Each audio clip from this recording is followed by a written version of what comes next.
يا صباح الفل والورد والياسمين، ازيكم حبايب قلبي؟ عاملين ايه؟ يا رب تكونوا بخير. اول حاجه نبتديها نسمي الله ونصلي على حضره الرسول. اللهم صل وسلم وبارك عليك يا حبيبي يا رسول الله صلى الله عليه وسلم. انا قلت النهارده عندي نص فرخه حلوه كده مقطعاها قطع صغيره جميله كده. عندي الورك والصدر، عندي بابريكا، عندي توم بودر، عندي ملح، بصل بودر، عندي ورق لورا، عندي قرفه خشب، عندي كاري، عندي كركم، عندي فلفل اسود، عندي كمون. انا هتبل الفراخ الاول حوالي ساعه قبل ما اديها تشويحه على البوتاجاز. طبعا فراخ يعني ميه بصل، عامله بصل صغيره اهي يا جماعه. عندنا بقى ايه نص ليمونه جميله كده، هنقلب كله مع بعضه، وربع كوبايه من الميه او معلقتين كبار بس عشان ايه التوابل بتاعتها الجميله. ومش هنحط صلصه دلوقتي ولا اي حاجه الا لما نيجي نعمل الكبسه. شايفين يا جماعه اللون بتاعها جميل ازاي؟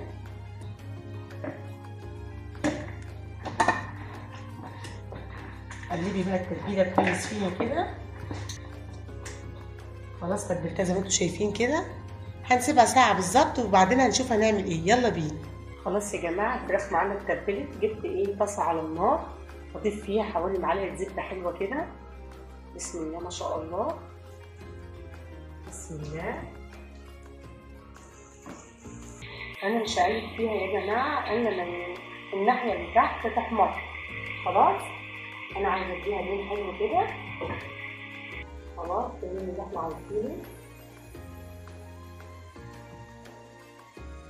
ناخد لون من تحت كده حلو. ونضيف بقى ايه معلقه من الصلصه، نص معلقه تاني، نص معلقه شوربه، عود قرفه، حبايه ليمون، وهنديكم تقليبه كده. تمارين الشطه ريحتها تحفه. معانا بقى ايه بصلتين صغيرين سلام، وكمان 4 فصوص من الثوم.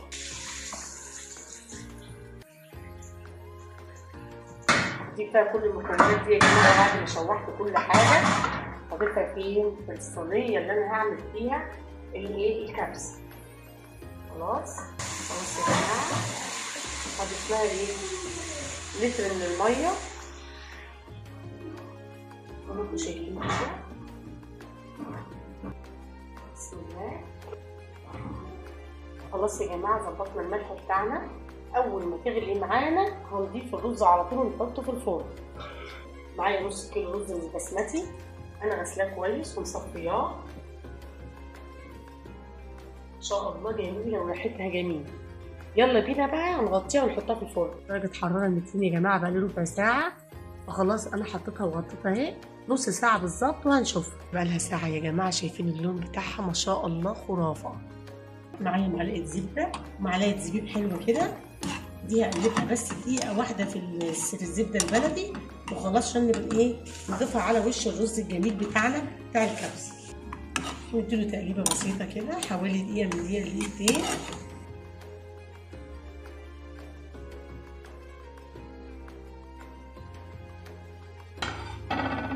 يلا بينا بقى يا جماعه نفرغ الكبسه الجميله دي. ما شاء الله شايفين الرز يا جماعه مفلفل ازاي.